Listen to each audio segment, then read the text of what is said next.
9వ కీర్తనలో సహాయం కోసము మరి దేవునికి మొరపెడుతున్నాడు ప్రధాన యాజకుడైన దావీదు. నా స్తుతికి కారణభూతుడగు దేవా, మౌనముగా ఉండకుము. అంటే ఎందుకంటే స్తుతి చెల్లించుట మరి దేవునికి ఇష్టకరం. అయితే ఇక్కడ దేవుణ్ణి స్తుతిస్తున్నాడు, దేవుణ్ణి ఘనపరుస్తున్నప్పుడు దుర్మార్గులకు మోసగాళ్లకు తీర్పు తీర్చి వారిని రక్షించమని ఈ కీర్తనకారుడు దేవుణ్ణి వేడుకుంటున్నాడు. ఎవరిని? దుర్మార్గుల్ని, మోసగాళ్ళని తీర్పు తీర్చమని, వారిని రక్షించమని వేడుకుంటున్నారు.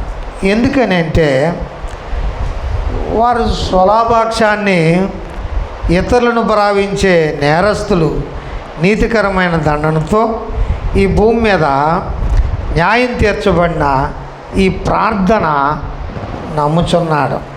ఎందుకంటే నా ప్రార్థన దేవుడు తప్పక వింటాడు అని నమ్మి దేవుణ్ణి స్తుతిస్తున్నాడు. ఇక్కడ మనం చూస్తే అక్కడ దేవుని యొక్క వాక్యము ఎలాగున్నది? 4వ వచనం చదువుతున్నాను. నేను చూపిన ప్రేమకు ప్రతిగా వారు నా మీద పగపట్టుచున్నారు, అయితే నేను మానక ప్రార్థన చేయుచున్నాను అన్నాడు. అంటే ఎవరైతే మరి ఆ దుర్మార్గముగా ప్రవర్తిస్తున్నారో, మరి ఆ మోసగాళ్ళందరూ కూడా వాళ్ళందరినీ ప్రేమిస్తుంటే ఆ ప్రేమకి ప్రతిగా వాళ్ళు ఏం చేస్తున్నారట? వారు ఏం చేస్తున్నారు? పగపడుతున్నారు. వాళ్ళంతా పగబట్టినా సరే దేవుని సన్నిధిలో మానక నేను వారి నిమిత్తం ప్రార్థన చేస్తాను. ఎందుకు చెయ్యాలా? యేసు ప్రభు మనకు ఒక క్రమాన్ని నేర్పాడు. ఏమని? మరి మొదట్లోనే మత్తయి సువార్తలో మనం చూస్తే నీ శత్రువుల నిమిత్తము నీవు ప్రార్థన చెయ్యమన్నాడు. ఏం చేయమన్నాడు? శత్రువుల నిమిత్తము ప్రార్థన చేయమన్నాడు. ఇక్కడ మరి మత్తయి సువార్తలో 5వ అధ్యాయం 44లో ఉంటుంది. నేను మీతో చెప్పినదేమనగా, మీ పరలోకమందున్న మీ తండ్రికి కుమారులైనట్లు మీ శత్రువులను ప్రేమించండి, మిమ్మల్ని హింసించే వారి కొరకు ప్రార్థన చేయమన్నాడు. ఎందుకని చేయమన్నాడు? ఎందుకని చేయమన్నాడు? మరి ఇక్కడ దావీదు ప్రేమ చూపుతున్నాడు. అంతేకాదు మరి అట్టి వారి కొరకు మానక ప్రార్థన చేస్తున్నారు. ఇందాక మరి ఆ తల్లిగారు వచ్చిన వెంటనే ఏమండి ఆ అమ్మగారు రాలేదు అని అంటే, మరి రాలేదమ్మా నన్ను ఏం చేయమంటావు అని అంటే, చూడు ఆమె తన కుమారుని యొక్క పిచ్చు ఇక్కడ వల్లగొట్టుకుంది, అంతేకాదు మరి ఇల్లు కట్టుకుంది, బాగుపడ్డది, వెళ్ళిపోవడం అది న్యాయమా అని ఆమె చెప్తుంది. ఆమె కల్లారా చూసింది. మరి న్యాయము అన్యాయము పరిశోధించేవాడు ఎవరు? న్యాయము అన్యాయాన్ని పరిశోధించేది ఎవరంటే దేవుడే కనుక దేవుడే చూసుకుంటాడు. అందుకనే వారికి మనం ఏం చూపించాం? ప్రేమ చూపించాం. వారి పరిస్థితుల గురించి ప్రార్థన చేస్తాం. అందుకనే ఇక్కడ రోమాపత్రికలో మరి ఒక మాట ఉంది. ఏమనంటే ప్రతివాడును పై అధికారికి లోబడి ఉండాలి. ఒక అధికారాన్ని దేవుడు ఇచ్చాడు.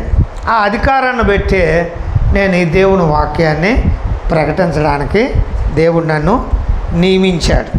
అందుకనే మరి ఏలనగా దేవుని వలన కలిగిన తప్ప మరి ఏ అధికారం కూడా లేదు. ఇది దేవుడు ఇచ్చిన అధికారం కనుక, కాబట్టి అధికారము ఎదిరించేవాడు దేవుని నియమాన్ని ఎదిరించేవాడు తన మీదకే తామే శిక్ష తెచ్చుకొనునని రాయబడం. ఎదిరిస్తే ఏమవుతుంది? నువ్వు పాట పాడేటప్పుడు నేను పాడను అంటే నువ్వు ఎదిరించినట్లు, నువ్వేం చేయనట్టు? ఎదిరించినట్లు. మరి ఇప్పుడు ఉన్నదాన్ని సద్వినియోగం అంటే పాడైపోతే దాన్ని బాగు చేసుకోలేము కనుక దాన్ని సద్వినియోగం చేసుకోవడం. అందుకని దాన్ని ఏం చేయాలా? మనం సక్రమంగా జాగ్రత్తగా వాడుకోవాలి. కనుక ఇక్కడ మరో మాట చూస్తే, నీకు మేలు కలుగుటకు అధికారులు దేవుని పరిచారకులే ఉన్నారట. దేవుడు పరిచారకులు నీకు మేలు చేయడానికే. ఇప్పుడు ఇందాక మరి వాళ్ళ కొరకు వాళ్ళు ఎలాంటి వారంటే దుర్మార్గులైనా, మోసగాళ్ళైనా, అన్యాయస్తులైనా, అక్రమదారులైనా వారి మీద ప్రేమ చూపి వారి కొరకు మనం ఏం చేస్తున్నాం? ప్రేమ చూపుతున్నాం, ప్రార్థన మానక చేస్తున్నాం కనుక మరి వారికి భయపడక ఉండుట కోరుతువా? మరి నీకు మేలు చేయాలనే వాడికి భయపడకుండా నువ్వు ప్రవర్తిస్తే నీకు మేలు జరుగుతుందా? కనుకనే మరి ఇక్కడ చెప్తున్నాడు, నీవు చెడ్డది చేసిన ఎడల భయపడవు, వారికి ఊరికి ఏ ఖడ్గము ధరింపురు, కీడు చేయి వారి మీదకి ఆగ్రహం చూపుటికై వారి ప్రతీకారము దేవుని పరిచారం. అంచేత మనము దేవుని సన్నిధిలో మనము ప్రార్థన అనేది తప్పక చేయబడునుగాక. అందుకనే ఇక్కడ మరి 109లో మరి మనం చూస్తే 5వ వచనంలో ఏమున్నది?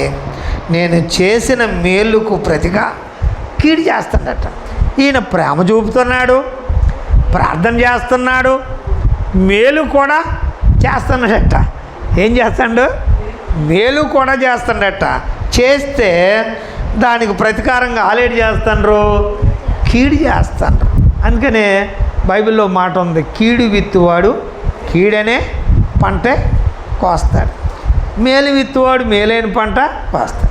నువ్వు ఏ విత్తనం విత్తితే ఆ విత్తనమే ఆ పంటే కోస్తావు కనుక నేను చూపునకు ప్రేమకు ప్రతిగా నా మీద ద్వేషం ఉంచుతున్నారట. ఏం చూశారు?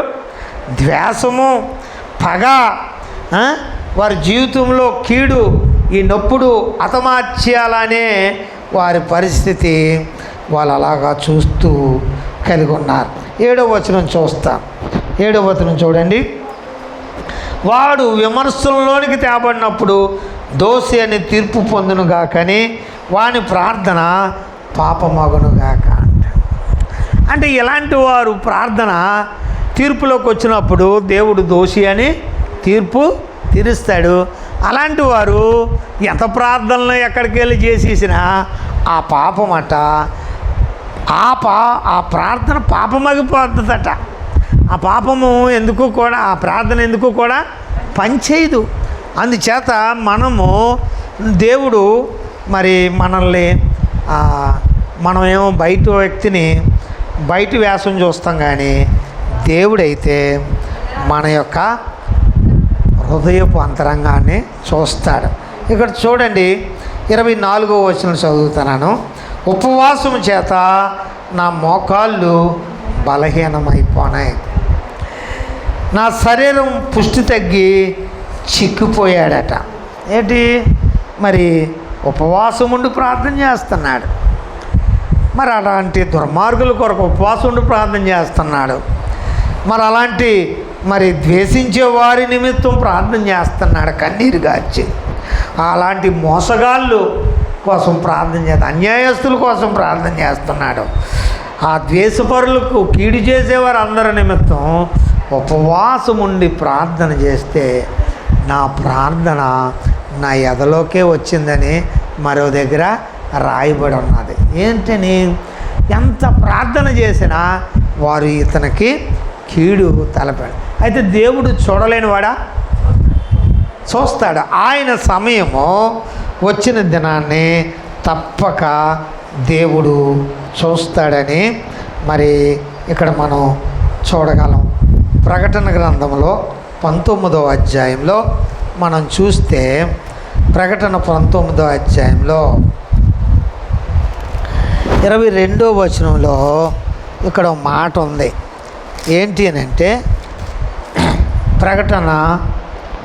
ప్రకటన గ్రంథము అదే 19 నుంచి 22వ అధ్యాయం దాకా కూడా మరి ఇది మనం చదివితే కనపడుతుంది.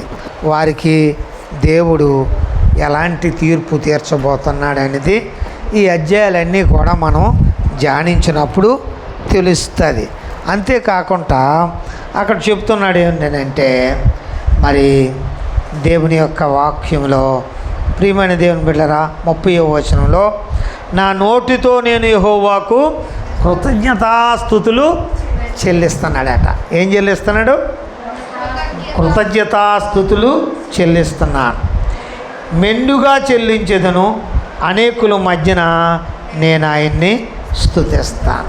చూడండి, అందరూ మనకి ద్వేషగారులు, పగవాళ్ళు, లేకపోతే మోసగాళ్ళు, మనల్ని ఇబ్బందులు పెట్టిన వారు ఎందరున్నా అలాంటి వారి మధ్యని దేవుడిని ఏం చేస్తాడో స్తుతిస్తున్నాడు. అందుకనే దేవుని యొక్క చేతిలో మనము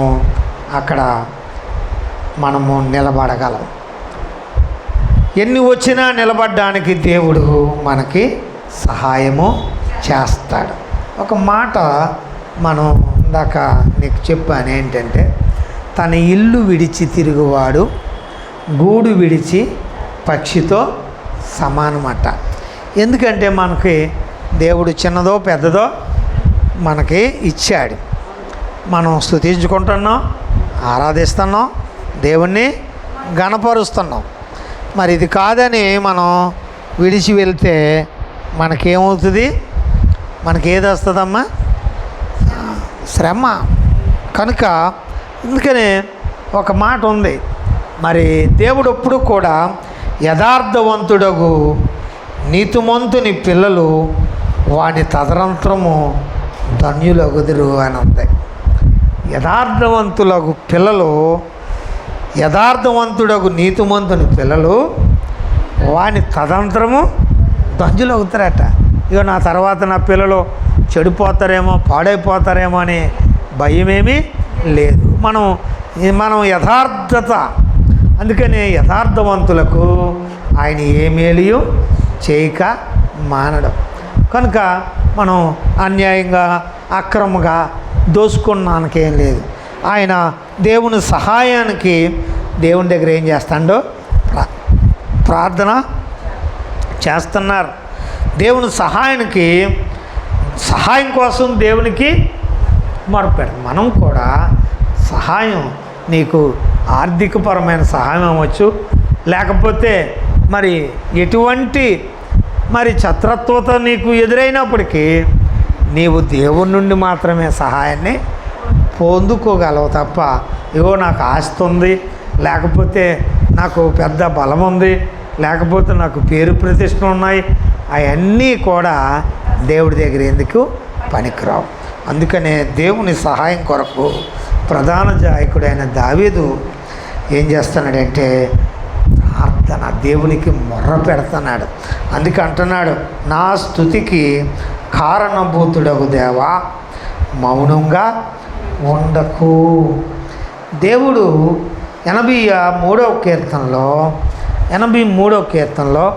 మొదటి వచనం మనం చూస్తే, అక్కడ 83వ కీర్తన మొదటి వచనంలో మనం చూస్తే అక్కడ రాయబడి ఉంది ఏమిటంటే, ప్రియమైన దేవుని బిడ్డలారా, ఇక్కడ దావీదు చెప్తున్నాడు ఇశ్రాయేలు కోసము, కాపుదల కోసం ఇక్కడ కూడా దావీదు ప్రార్థన చేస్తున్నాడు. దేవా ఊరుకొండకము, దేవా మౌనంగా ఉండకము, ఊరుకొండకము. అంటే ఇక్కడ మనం దేవుడు మౌనంగా ఉంటే మనం మొరపెట్టడం వేస్టే కదా. అక్కడ ఇశ్రాయేలు ప్రజల కాపుదల కోసం ఆసాపు భక్తులు ప్రార్థన చేస్తున్నాడు. నీ శత్రువులు అల్లరి చేయుచున్నారు, నిన్ను ద్వేషించువారు తల ఎత్తి ఉన్నారు. ఎలాగున్నారు? తలెత్తి ఉన్నారు. కనుక మరి వారు అలా చేస్తుంటే నువ్వు ఊరుకుంటున్నావా? నువ్వు మౌనంగా ఉంటే ఎలాగవుతుంది ప్రభు అని వాళ్ళు అక్కడ ప్రార్థన చేస్తాను. కనుక మనం కూడా కొన్ని పరిస్థితులు మనం ఎంత ప్రార్థన చేసినా మనకు మరి జవాబు రాలేనప్పుడు మనం దేవునికి చెప్పవలసింది ఏంటంటే, దేవా నువ్వు ఊరుకొండకయ్యా, నా ప్రార్థన ఆలకించు. నువ్వు మౌనంగా ఉంటే శత్రువులు నా మీదకి మరి లెగిసి వస్తారని మనం దేవునికి ఏం చేయాలా? దేవుని సహాయం కొరకు మొరపెట్టాలా. అట్టి కృప దేవుడు నీకు నాకు అనుగ్రహించేలాగా దేవుడికి మహిమ కలుగును గాక. ఆమేన్.